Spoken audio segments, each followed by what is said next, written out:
பேரறிஞருக்கு வணக்கம். இன்றைய நேர்காணலில் வழக்கறிஞர் திரு ராம வைரமுத்து அவர்கள் இணைந்திருக்கிறார். அவரோடு பேசலாம். வணக்கம் சார். வணக்கம் சார். தனிப்பெரும் கட்சியாக வளர்ந்திருக்கக்கூடிய தாவேக ஆட்சி அமைக்கிறதுல ஒரு பெரிய சிக்கல் நீடிக்கிறத பார்க்க முடியுது. கவர்னர் அவர்களை விஜய் அவர்கள் 2 முறை சந்தித்து பேசியிருந்தார். ஆனா பார்க்கும்போது கவர்னர் மாளிகையிலிருந்து என்ன அறிவிப்பு வெளியாகிருக்குன்னா, அவர்கிட்ட பெரும்பான்மை இல்லை, அதனால அவரை ஆட்சி அமைக்கிறது நாங்க கூப்பிடல அப்படிங்கிற மாதிரியான அறிக்கை வெளியாகி இருக்குது. இது எப்படி தொடர் பார்க்கலாம். இன்னொரு சைடு பார்க்கும்போது அரசியலமைப்பு சட்டம் 341 யாருக்கு பெரும்பான்மையை நிரூபிக்கக்கூடிய சக்தி இருக்குதோ அவரை தான் கவர்னர் கூப்பிடுவாரு, அதுக்கு அவருக்கு அதிகாரம் இருக்குது, அதை யாரும் கொஸ்டின் பண்ண முடியாது அப்படிங்கிற விஷயத்தையும் சொல்றாங்க. இது ரெண்டுலயும் ஏதோ குழப்பம் இருக்கிற மாதிரியான ஒரு சூழல் நிலவுது. எப்படி தொடர் புரிஞ்சுக்கலாம்? இதுல முதல் இது என்ன அப்படின்னா, அது ஆர்டிகல் 341 இல்ல, ஆர்டிகல் 341, அதாவது இந்திய அரசியலமைப்பு சட்டம் பிரிவு 341 ஆளுநருக்கும் குடியரசுத் தலைவருக்கும் ஒரு சட்ட பாதுகாப்பை வழங்குகிறது. அவர்கள் எடுக்கக்கூடிய முடிவுகளில் அவர்களை எதிர்த்து நீதிமன்றத்துக்கு போகக்கூடாது அப்படிங்கிறதுக்கான சட்ட பாதுகாப்பை தான் வழங்குது. ஆனா ஒரு முதலமைச்சரை நியமிப்பது அது தொடர்பான பிரிவு என்ன அப்படின்னு பாத்தீங்க அப்படின்னா 164 இந்திய அரசியலமைப்பு சட்டம் பிரிவு 164 தான் என்ன சொல்றதுன்னா, ஒரு தேர்தல் முடிந்த பிறகு ஒரு ஆளுநருடைய செயல்பாடு எப்படி இருக்கணும், யாரை அவர் முதல்வராக பதவியேற்க அழைக்கலாம் அப்படிங்கிறது சில விதிகள் குறிப்பிடுறாங்க. அதுல என்ன அப்படின்னா, அதில் அவர் விருப்ப அதிகாரம் அவருக்கு இருக்கிறது. டிஸ்கிரிப்ஷனரி பவர் என்பது ஆளுநருக்கு கொடுக்கப்பட்டிருக்கிறது. அவர் யாரை வேண்டுமானாலும் அழைக்கலாம். அதில் யாரை அழைக்கலாம் அப்படிங்கிறதுக்கு ஒரு செட் ஆஃப் ப்ரொசீஜர் இருக்கு. ஒண்ணு பாத்தீங்க அப்படின்னா, தேர்தலுக்கு முந்தைய கூட்டணி ஒரே கட்சி தனி பெரும்பான்மையோடு வந்துருது, அது முதல் ஸ்டேஜ்.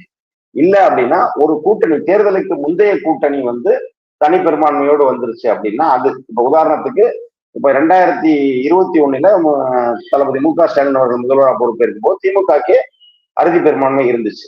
அப்ப அது முதல் செட்டுன்னு வச்சுக்கலாம்.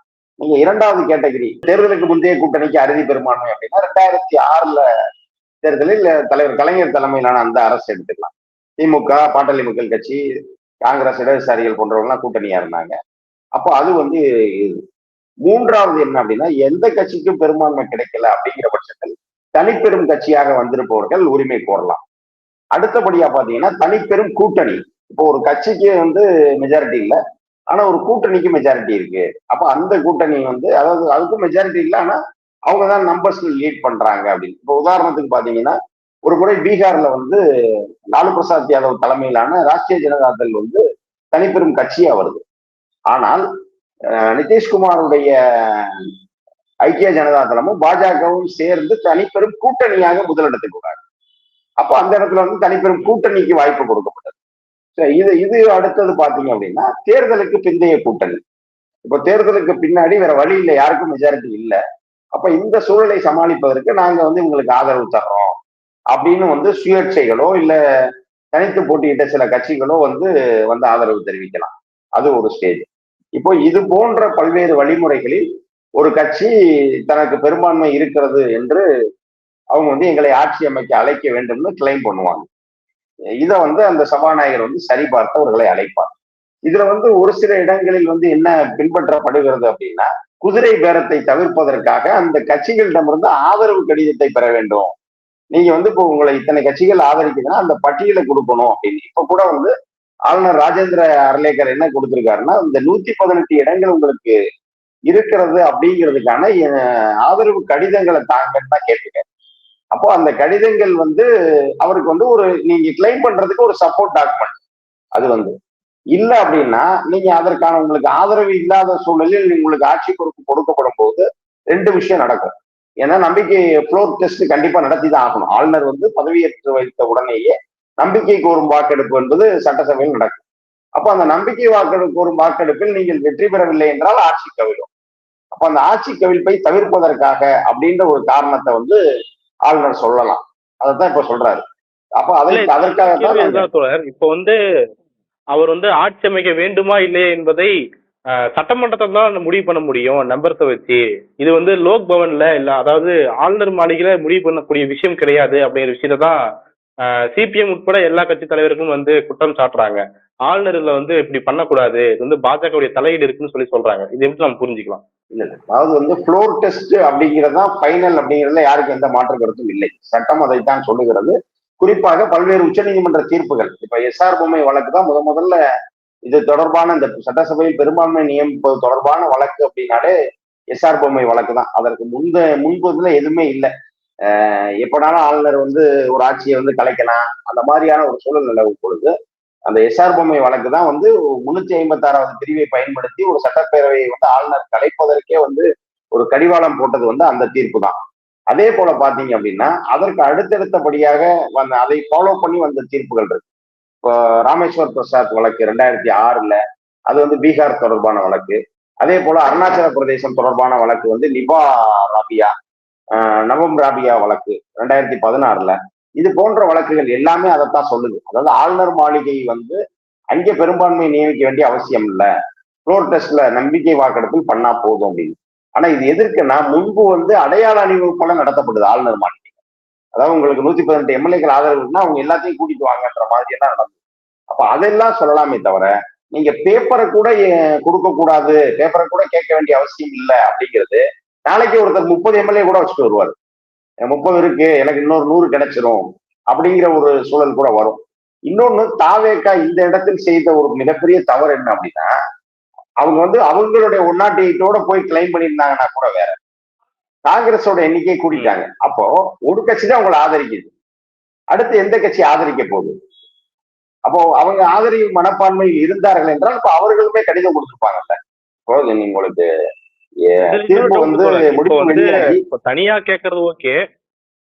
இப்ப தனியா கேட்டாலும் இப்ப வந்து கூட்டணியோட சேர்த்து போய் கேட்கறாங்க, அப்பவுமே அவங்களுக்கு தான் நம்பர்ஸ் அதிகமா இருக்கணும் போது அதையே ஆளுநர் வந்து டைசெக்ட் பண்ணி பாக்குறாரு, கூட்டணி வேற இவங்க தனி கட்சி வேற அப்படின்னு சொல்லி. இல்ல, அதாவது எப்படின்னா, நீங்க தனிப்பெரும் கூட்டணி, எனக்கு நான் கூட்டணி கட்சிகளுடைய தனிப்பெரும் கட்சியை நான் வந்துட்டேன் 108 இருக்கு, கூட்டணி கட்சிகளுடைய ஆதரவோட நான் வந்து வாங்கிடுவேன் அப்படின்னு சொல்லி நீங்க கிளைம் பண்றது ஒண்ணு. ஆனால் உங்களுக்கு வாக்கு எண்ணிக்கையில் முடிவு வந்த பிறகு இப்ப 2 நாள் ஆச்சுன்னா அந்த 2 நாள்ல ஒரு கட்சி தான் உங்களை ஆதரிச்சிருக்கு, அது 5 நம்பர்ஸ் தான். அப்போ பேலன்ஸுக்கு என்ன பண்ண போறோம்? அப்ப இந்த இத்தனை நாள்ல வேற எந்த கட்சியும் ஆதரிக்க முன்வரவில்லைன்றதானே அர்த்தம். இப்ப எந்த கட்சியிட்டையுமே பேச்சுவார்த்தை நடத்தல அப்படின்னா நான் இனிமேல் தான் அப்ரோச் பண்ண போறேன்னு சொல்லி வாய்ப்பு கேட்கலாம். ஆனா நீங்க ஆல்ரெடி அப்ரோச் பண்ணிருக்கீங்கன்றதான் அர்த்தம். ஒரு கட்சி ஆதரவுக்கு வந்திருக்கு, மற்ற கட்சிகள் வந்து இன்னும் ஆதரிக்கல அப்படிங்கிற ஒரு ஆங்கிள் வந்து இப்ப ஆளுநர் கேட்டிருக்கிற அந்த கேள்வியோ இல்ல அவர் அளித்திருக்கக்கூடிய அந்த செய்தி குறிப்போ வந்து ஒரு வகையில் அது சரிதான். நம்ம முற்றிலும் அதை வந்து தவறுன்னு மறுக்க முடியாது. ஆனால் அதே நேரத்தில் ஆளுநர் வந்து தனிப்பெரும் கட்சியை அழைக்கணுங்கிறதுல யாருக்கும் எந்த மாற்று கருத்தும் இல்லை. அதனாலதான் திராவிட முன்னேற்ற கழகம் இந்த இடத்துல வந்து மிக தெளிவான ஒரு மீண்டும் மீண்டும் ஒரு அரசியல் முதிர்ச்சியான ஒரு தலைவராக மு.க.ஸ்டாலின் அவர்கள் ஒட்டுமொத்த இந்திய ஒன்றியம் முழுவதும் பார்க்கப்படுவதற்கேற்ற வகையில் தான் அவர் நடந்துக்கிறார். நாங்க வந்து ஆட்சி அமைக்க எந்த ஒரு முயற்சியும் எடுக்க மாட்டோம், தாவேகா வந்து ஆட்சிக்கு இடையூறும் ஏற்படுத்த மாட்டோம் அப்படிங்கிறத அவர் மிக தெளிவாக சொல்லியிருக்கிறார். அதனால வந்து அவங்க தாராளமா வந்து ஆளுநர் வந்து அவரை அழைக்கலாம். ஆனால் அதே நேரத்தில் வந்து இதெல்லாம் வந்து என்னென்ன ப்ரொவிஷன்ஸ் இருக்கு அப்படிங்கிறதுக்காக தான் நான் சொல்றேன் இதை. ஏன்னா இப்ப நாளைக்கு வந்து நம்ம முதல்ல பேசணும், அதாவது முதல் வாய்ப்பு என்னன்னா இவங்களால பெரும்பான்மை நிரூபிக்கப்பட முடியாம வந்து தோக்குறது. இன்னொன்று வந்து இந்த பெரும்பான்மை நியமனத்துக்காக என்ன பண்ணுவாங்கன்னா குதிரை பேரத்துக்கு போவாங்க. இப்ப எதற்காக இவர் வந்து தாமதப்படுத்துறாருன்னா, நீங்க ஆட்சிக்கு வந்து விட்டு ஒருத்தர் அப்ரோச் பண்றது ஈஸி. அதாவது நீங்க பதவி ஏற்றுட்டீங்க, அப்போ வந்து உங்களுடைய உருட்டியோ மிரட்டியோ இல்ல பணம் கொடுத்தோ ஒருவரை சேர்த்து விடலாம். அப்ப அதற்கு முன்பாக வந்து யாரும் உங்களை இது பண்ண வழி இல்லை. அப்ப அந்த இடத்துல வந்து குதிரை பேரத்துக்கு அது வழிவகுக்கும் அப்படிங்கிறதுக்கான ஒரு காரணமும் கூட அவர் வந்து நீங்க முன்னாடியே அந்த லெட்டர்ஸை கொடுங்க அப்படின்னு கேட்டிருக்காரு. அதனால வந்து இப்ப இதற்கு இவங்க தொடர்ச்சியா இவங்களுக்கு இதை தர முடியல அப்படின்னா இவங்க நீதிமன்றத்தின் மூலமா ஸ்டெப் எடுக்கலாம், அதுல தவறு இல்லை. இப்போ வந்து ஆளுநர் வந்து நாங்க 113 கூட்டிட்டுட்டோம், எங்கள்கிட்ட 108, காங்கிரஸ் 5ஓட 113 இருக்கு, அப்போ இன்னைக்கு மேற்கொண்டு வந்து நாங்க பெரும்பான்மை நிரூபிக்கிறதுக்கு தயாரா இருக்கோம், எங்களுக்கு அந்த வாய்ப்பு வழங்கணும் அப்படின்னு சொல்லி அவர்கள் வந்து நீதிமன்றத்தை அணுகலாம்.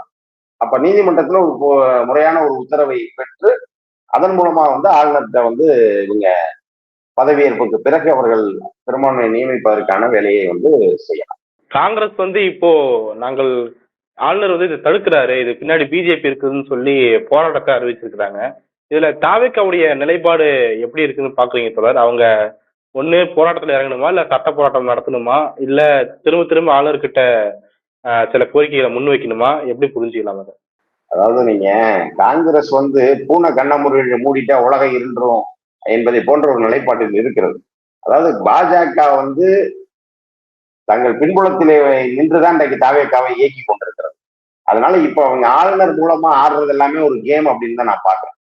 அப்படின்னா வந்து இதுக்கு வந்து இவங்க உடனே காங்கிரஸ் வந்து ஒரு போராட்டம் இது ஏன் அப்ப அதுக்கு யார் சரியானவர்களோ அவர்கள் இல்ல இதை போராடணும். இப்போ தாவேக்கா எப்போதாவது பாஜகவை நேரடியாக எதிர்த்து போராடி இருக்கிறதா?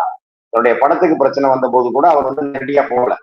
பழியெல்லாம் திமுக மேல போட்டாரே தவிர ஒன்றிய அரசு சென்சார் போர்டு இது பண்ணுச்சு, மறு ஆய்வு தேதி கொடுத்துட்டு மறு ஆய்வுக்கு குழு வந்து படத்தை பாக்குறப்போ திடீர்னு அதை கேன்சல் பண்ணாங்க, என்னமோ செஞ்சாங்க. ஆனா கடைசி வரைக்கும் அவர் வந்து ஒன்றிய அரசை எதிர்த்து பேசல. இப்போதும் அதே மாதிரிதான் ஆளுநருடைய நடவடிக்கைகள் குறித்து தாவேக்கா எதையுமே சொல்லல. நான் குறிப்பிட்டதை போல அவங்க நீதிமன்றத்துக்கு போவதற்கான இது இருக்கு, சாத்தியக்கூறு இருக்கு.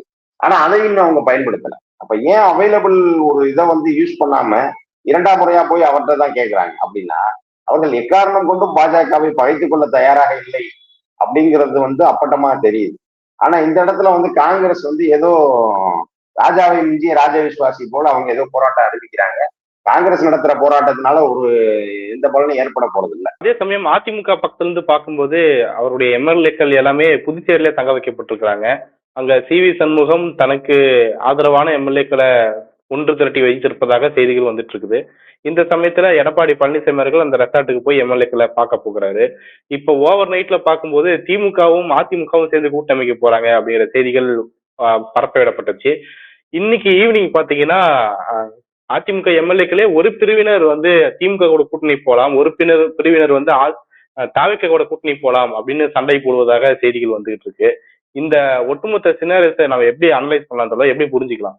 நான் முதல்ல இருந்து குறிப்பிட்டதை போல இந்த தாவேக்கா என்கிற கட்சி உருவானதிலிருந்து இப்போது நடக்கிற இந்த நிமிடம் நடக்கிற விஷயம் வரைக்கும் அத்தனையும் தீர்மானிப்பது பாஜக தான். இப்ப பாஜக என்ன செய்ய போகுதுன்னா அதிமுகவிலிருந்து ஒரு பிரிவு உடைந்து வந்து தாவேக்காவை ஆதரிக்க போகிறது. அதுதான் வந்து தாவேக்கா ஆட்சியை காப்பாற்றுவதற்கான ஒரு நீண்ட கால ஒரு பயன் தருகிற ஒரு திட்டமாக இருக்கு. ஏன்னா காங்கிரஸ் வந்து 5 பேர் ஆதரிக்கிறது, வேறு ஏதாவது ஒரு கட்சிகள் வந்து அந்த கரெக்டா 118 வந்து நிக்கிறது என்பதெல்லாம் வந்து ஆட்சியை நீண்ட காலத்துக்கு காப்பாற்றாது. அப்போ என்ன ஆகும்னா ஒரு ஆட்சியை காப்பாற்ற வேண்டும் என்று சொன்னால் ஒரு அதிமுகவிலிருந்து ஒரு பிரிவு வந்துட்டு ஒரு கிட்டத்தட்ட ஒரு 130 இடங்களுக்கு கிட்ட இருந்தா மட்டும்தான் ஓரளவுக்கு இந்த ஆட்சியை கொண்டு செலுத்த முடியும். அப்ப இதுதான் அவர்களுடைய திட்டமா இருக்க போது இதற்கு ஒட்டுமொத்தமாக அதிமுக தாவேக்காவை ஆதரிப்பதற்கு எடப்பாடி ஒத்துக்கொள்ளல. அப்போ சி.வி. சண்முகம் போன்றவர்களை வைத்து கட்சியை உடைத்து தாவேக்காவை ஆதரிக்கணும். அப்ப அதற்கு அவர்களுடைய காரணம் அவங்களை வந்து நியாயப்படுத்துவதற்காகத்தான் நேற்று இரவுல இருந்து திமுக அதிமுக கூட்டணி என்பதை போன்ற ஒரு வதந்திகள் பரப்பி விடப்படுகிறது. திமுக வந்து தேர்தல் முடிவுகள் வந்த நாளிலேயே தெளிவா சொல்லிட்டாரு, எப்படி சிறப்பான ஆளுங்கட்சியாக செயல்பட்டோமோ அதே போல சிறப்பான எதிர்கட்சியா செயல்படுவோம்னு திமுக தலைவர் ஸ்டாலின் சொல்லிட்டாரு. அப்போ திமுக எந்த இடத்திலும் ஆட்சி அமைப்பதற்காகவோ இல்ல வேறு எந்த ஆட்சி அமைவதற்கு ஆதரவு கொடுக்கிற நிலையில் இல்லைங்கிறது தான் அதுல மிக தெளிவான பதில். நாங்க எதிர்கட்சி வரிசையில உட்காருவோம் அப்படின்னா அதுதான் அர்த்தம். ஆக திமுக எந்த இடத்துலயும் கூட்டணி வந்து அவங்க வேற யாரையும் கூட்டணி கூப்பிடல, வேற கூட்டணிக்கு அவங்களும் போகல. ஆனா எதற்காக நேற்று இரவிலிருந்து இது போன்ற கருத்துக்கள் திட்டமிட்டு பரப்பப்படுதுன்னா நாளைக்கு சி.வி. சண்முகம் அணி வெளியே வந்து சொல்லும் போது வந்து எடப்பாடி திமுக கூட கூட்டணி சேரணும்னு நினைச்சாரு, எங்களுக்கு அது பிடிக்கல, நாங்க வெளியே வந்துட்டோம் என்று சொல்லுவதற்கு ஒரு காரணம் வேண்டும். இல்லைன்னு வச்சுக்கோங்களேன், எந்த காரணமும் இல்லாம போய் பாஜக சொல்லிச்சு நாங்க வெளியே வந்து ஆதரிக்கிறோம், அமித்ஷா சொன்னதுனால ஆதரிக்கிறோம்னு சொல்ல முடியாது. அப்ப அதற்கு அவர்களுக்கு ஒரு காரணம் வேண்டும். அதுக்குத்தான் இவங்களே பரப்புறாங்க. இன்னொரு விஷயம் பாத்தீங்கன்னா ஒரு 108 பேர் என்கிற அளவில் வெற்றி பெற்று விட்டு ஆட்சி அமைக்க முடியாம விஜய் இருக்காரு, விஜய் சிங் ஒரு இன்னபிஷியன்ட் அப்படிங்கிற ஒரு செய்தி இன்னைக்கு ஒரு 3 நாட்களாக அவருக்கு வாக்களித்த மக்கள்கிட்டயே ஒரு அதிருப்தியை கொண்டு வந்தது. ஏன்னா அவரால் வந்து இது பண்ண முடியல, இந்த வெற்றி போதுமானதல்ல. அப்போ போதுமான வெற்றியை பெறுகிற அளவுக்கான தலைவராக அவர் இல்லை. இப்ப நீங்க 108 எம்எல்ஏக்கள் விஜய் முதல்வரா வரணும்னு வாக்குகளை பெற்று வெற்றி பெற்றிருக்காங்கன்னா அப்ப எஞ்சி இருக்கக்கூடிய எம்எல்ஏக்கள் 128 பேர் வந்து விஜய் வரக்கூடாது என்ற எண்ணத்துல வெற்றி பெற்றவர் அதானே சரி. அப்போ விஜய் வந்து இன்னபிஷியன்ட், விஜய் ஏகோபித்த தலைவராக இருந்தால் அவருக்கு ஆதரவு பெருகி இருக்க வேண்டும். அப்ப அது நடக்கல. அப்ப விஜய் இன்னபிஷியன்ட், 108 எம்எல்ஏக்களை கையில் வைத்துக் கொண்டு கூட விஜயால ஆட்சி அமைக்க முடியல என்பது போன்ற ஒரு விஜய்க்கு பலவீனமான செய்திகள் வருவதாலேயே தாவேகா தரப்பிலிருந்து இந்த கருத்து வந்து ஆரம்பிக்கப்பட்டது. அதாவது விஜய் வந்து பதவியேற்க விடாம திமுக அதிமுக சேர்ந்து தடுக்குது. என்பதை போல ஒரு வதந்தியை உருவாக்கினால், நாளைக்கு நான் குறிப்பிட்டதை போல ஃப்ளோர் டெஸ்ட்ல ஏதோ ஒரு விஷயத்துல விஜய் ஆட்சியை கவிழ்க்கப்படும் சூழல் வந்தா, இதையே ஒரு காரணமாக சொல்லி நாம பெரும்பான்மை பெற்றலாம். இப்ப டெல்லியில பாத்தீங்கன்னா ஆம் ஆத்மி முதல் முறை வந்து இதே போல ஒரு நிலை தான் வந்தது. ஆம் ஆத்மியால வந்து பெரும்பான்மையை நிரூபிக்க முடியல, ஆட்சி கலைக்கப்பட்டது. ஆனால் அடுத்த தேர்தலில் இந்த மாதிரி சூழ்ச்சியின் காரணமா எங்களோட ஆட்சி கலைக்கப்பட்டது என்பதை முன்னிறுத்தி கிட்டத்தட்ட ஒரு மிகப்பெரிய ஸ்வீப் பண்ணாங்க. ஒரு 3 இடங்கள் மட்டும்தான் பாஜகவுக்கு போச்சு. எஞ்சிய அத்தனை இடங்களையுமே வந்து 70 இடத்துல 67 இடத்தை பெற்று ஆம் ஆத்மி வெற்றி பெற்றது. அப்ப அது போல ஒரு வேலைக்கு நாளைக்கு நம்ம போகணும்னா அதற்கு இது தேவை அப்படிங்கிறத போலதான் இது கையாளப்படுதே தவிர, திமுக இதுல வந்து ரொம்ப ரொம்ப கிளியரா இருக்காங்க. எந்த வகையிலும் இது ஆட்சி அதிகாரம் இப்போது வேண்டாம், மக்களை சந்தித்து மட்டும்தான் நமக்கு ஆட்சி என்பதில் கிளியரா இருக்காங்க. ஏன்னா இன்னைக்கு 59 எம்எல்ஏக்கள் தான் இருக்காங்க. 2016 98 எம்எல்ஏக்களை கையிலே வைத்துக் கொண்டு அம்மையார் ஜெயலலிதா மறைவின் போது ஏற்பட்ட அந்த அரசியல் சிக்கலின் போது கூட ஆட்சி அமைப்பதற்கு திமுக எந்த முயற்சியும் எடுக்கல. திமுக அன்னைக்கு நினைச்சிருந்தா அன்னைக்கே அதிமுகவில் ஒரு பிரிவை உடைத்து கொண்டு வந்து கூட திமுக ஆட்சி அமைத்திருக்க முடியும். ஆனால் கொல்லைப்புற வாயிலாக ஆட்சிக்கு வருவதை அன்றைக்கே நம்முடைய தலைவர் ஸ்டாலின் அவர்கள் விரும்பல. அப்ப அதன் காரணமாக இப்போதும் அவர் அதே தான் சொல்லியிருக்காரு, நாங்க எதிர்கட்சி வரிசையில உட்காருவோம், சிறப்பான எதிர்கட்சியா செயல்படுவோம் அப்படின்றாரு. அப்ப மீண்டும் மீண்டும் இது எதற்காக திமுக ஆதரிக்கணும் அப்படின்னு அதிமுக குழப்ப வருது, இல்ல திமுக அதிமுக சேரப்போகுது போன்ற இந்த வதந்திகள் எல்லாமே திட்டமிடப்பட்டு பரப்பப்படுகிறவை தானே தவிர அதுல எந்த விதத்துல உண்மை இல்லை. ஆனால் அதிமுக உடைய போகிறது என்பது நிச்சயம். ஏன்னா இது வந்து பாஜக எப்போதுமே இந்த வேலையை தான் செய்யும். தன்னுடைய கூட்டணி கட்சிகளையே வந்து உடைப்பது, அவர்களுக்கு ஏற்றாற் போல வளைப்பது அப்படிங்கிறது தான் அவங்களுடைய திட்டம். அப்போ அவங்க வந்து அதிமுகவை உடைத்து ஒரு அணி வந்து இங்கே தாவேகாவை ஆதரிக்க போகிறது. அப்ப அதற்கு வந்து அது வரைக்கும் ஒரு டைம் வேணும், அவர்கள் வெளியே வந்து சொல்லுவதற்கு ஒரு காரணம் வேண்டும். அதுக்கு தான் இந்த திமுக அதிமுக இணைந்து ஆட்சி அமைக்க போகிறது என்கிற ஒரு செய்தியை தவிர இதுல முற்றிலும் உண்மை இல்லை. இல்ல, நீங்க முன்னாடி குறிப்பிட்டிருந்தீங்க தாவேக்கா ஆட்சி அமைக்கிறதையும் ஆட்சி தொடர்வதிலையும் பாஜக என்ன நன்மை இருக்க போகுதுன்னு பாக்குறீங்க? அதாவது என்ன அப்படின்னா, நீங்க ஒரு தத்துவார்த்த தலைமை இல்லாத இடத்துல பாஜக வந்து அவங்களுடைய அஜெண்டாவை ஈஸியா தமிழ்நாட்டில் செய்ய முடியும். ஏன் திமுக அல்லாத ஒரு ஆட்சி தமிழ்நாட்டில் வர வேண்டும் என்று பாஜக நினைக்கிறதோ அதற்கு காரணம் என்ன, அவங்க நினைத்த அனைத்தையும் செய்ய முடியும். இப்ப 2016 அம்மையார் ஜெயலலிதாவினுடைய மறைவுக்கு பிறகு எந்தெந்த ஒன்றிய அரசுடைய திட்டங்கள் எடப்பாடி ஆட்சியால் ஏற்றுக்கொள்ளப்பட்டது. உதய் மின் திட்டம் வந்தது, எந்த எதிர்ப்பும் இல்லாம அதை ஏற்றுக்கொள்ளப்பட்டது. நீட் தேர்வு அதற்கு பிறகுதான் வந்து நாடு முழுக்க அது வந்து இம்ப்ளிமெண்ட் பண்ணப்பட்டுச்சு. தமிழ்நாட்டிலையும் வந்து அப்போதான் இம்ப்ளிமெண்ட் ஆச்சு. அதே போல பாத்தீங்க அப்படின்னா தமிழ்நாடு அரசு பணியாளர் தேர்வாணையத்தில் வெளிமாநிலத்தவர் பணிக்கு சேரலாம் அப்படிங்கிற ஒரு அரசாணை வந்து அந்த காலத்துல தான் பிறப்பிக்கப்பட்டது. இப்படி பல்வேறு விஷயங்கள் நம்ம வந்து சொல்லிக்கிட்டே போலாம். அப்போ அதே போல இப்ப விஜய் போன்ற ஒருவர் இருக்கிற இந்த நிலையில அவங்க வந்து ஈஸியா தங்களுடைய திட்டங்களை கொண்டு வர முடியும். இப்போ உதாரணத்துக்கு கூட இந்த பிஎம்ஸ்ரீ அந்த பள்ளி திட்டத்தை வந்து உடனே நீங்க ஏற்றுக்கொள்ள வேண்டும் அப்படின்னு சொல்லி தலைமைச் செயலாளருக்கு 2 தினங்களுக்கு முன்பாக வாக்கு எண்ணிக்கை வந்த அடுத்த நாளே வந்து அப்படி ஒரு கடிதம் கொடுக்கப்பட்டது. அப்போ இந்த கடிதத்துல வந்து தாவேகா என்ன கொள்கை முடிவு எடுத்துருவாங்க, அப்போ அவங்களால பெருசா வந்து எதுவும் கொள்கை முடிவுகள் எடுக்க முடியாது. அப்போ இவர்களை வந்து இப்படி ஒரு ஆட்சி இருப்பது தங்களுக்கு நல்லது அப்படின்னு பாஜக நினைக்கிறார். இல்ல, தாவேக்காவுமே இருமொழி கொள்கையில நாங்க தீப்பாக இருப்போம் தானே சொல்லியிருந்தாங்க அவங்களுடைய கொள்கையில. சொல்லியிருந்தாங்க. ஆனா இன்றைக்கு பாத்தீங்கன்னா தாவேக்காவுடைய பல சட்டமன்ற உறுப்பினர்கள் இந்தியில பேட்டி கொடுக்கறதெல்லாம் பாக்குறோம். சிவகாசி சட்டமன்ற உறுப்பினர் கீர்த்தனாவா இருக்கட்டும், மதுரை மத்திய தொகுதியில் வெற்றி பெற்ற முஸ்தபா போன்றவர்கள்லாம் ஊடகங்களில் இந்தியில் பேசி பேட்டி கொடுக்கறதெல்லாம் பாக்குறோம். இதை வைத்து பார்க்கும் பொழுது அவர்கள் எவ்வளவு தூரம் அந்த கொள்கையில் உறுதியாக இருப்பார்கள் என்பதை எங்கள் தலைவர் ஸ்டாலின் சொன்ன மாதிரி ஒரு 6 மாதம் பொறுத்திருந்தா நாங்க பார்க்கணும். ஏன்னா இவங்க எப்படி செயல்பட போறாங்க. எங்களுடைய கட்சி கருத்துக்கள் எல்லாமே உலகத்துக்கு போய் சேர்க்கணும், வெளி உலகத்துக்கு போய் கொண்டு சேர்க்கணும்னா நாங்க இந்தி மொழியில பேசினாதான் அது முடியும் அப்படின்னு சொல்றாங்க. இல்ல அதுதான், அதனாலதான் சொல்றேன் 6 மாதம் பொறுத்திருந்து பார்ப்போம் அவங்க எவ்வளவு தூரம் வந்து இந்த இருமொழி கொள்கை திட்டத்துல உறுதியாக இருக்க போகிறார்கள் என்பதை பார்க்கலாம். பல்வேறு முக்கியமான விஷயங்களை பகிர்ந்தீங்க தோழர். உங்களுடைய நேரத்துக்கும் கருத்துக்கும் மிக்க நன்றி தோழர். வாய்ப்புக்கு நன்றி, வணக்கம்.